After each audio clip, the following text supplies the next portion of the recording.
କେଉଁ ଗଛର ଛାଇ ନାହିଁ? ଏହାର ସଠିକ୍ ଉତ୍ତର ହେଉଛି କଦଳୀ। କେଉଁ ଫୁଲରେ ସୁଗନ୍ଧ ନାହିଁ? ଯାହା ହେଉଛି କାଗଜ ଫୁଲ।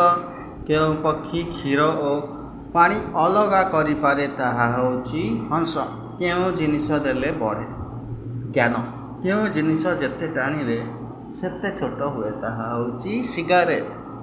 ମଣିଷର କେଉଁ ଅଙ୍ଗ ଜନ୍ମରୁ ମୃତ୍ୟୁ ପର୍ଯ୍ୟନ୍ତ ବଢ଼େ ନାହିଁ? ତାହା ହେଉଛି ଆଖି। କେଉଁ ମା ପିଲାକୁ ଜନ୍ମ ଦିଏ ନାହିଁ? ତାହା ହେଉଛି ମାତୃଭୂମି। କେଉଁ ଜିନିଷ ଖାଇବା ପାଇଁ କିଣାଯାଏ କିନ୍ତୁ ଖା ହୁଏ ନାହିଁ? ତାହା ହେଉଛି ଥାଳି। ଓକେ। କେଉଁ ଘରର କବାଟ ନାହିଁ? ତାହା ହେଉଛି ମଶାରୀ ଘର। କେଉଁ ଜିନିଷ ପାଣି ପିଇଲେ ମରିଯାଏ? ତାହା ହେଉଛି ନିଆଁ।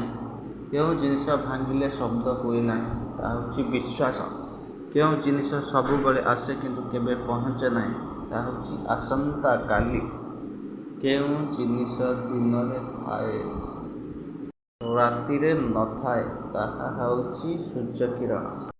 କେଉଁ ଜିନିଷ ନିଜ ଜାଗାରୁ ନହେଲେ ମଧ୍ୟ ସାରା ଦୁନିଆ ବୁଲାଏ? ତାହା ହେଉଛି ରାସ୍ତା। ଗୋଟିଏ ଘରେ 5 ଜଣ ଲୋକ ଅଛନ୍ତି କିନ୍ତୁ ଗୋଟିଏ ବର୍ଷା କେହି ଭିଜିଲେ ନାହିଁ। କାହିଁକି?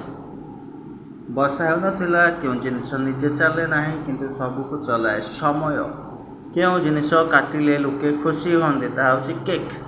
ଯାହାର ମୁଣ୍ଡ ଅଛି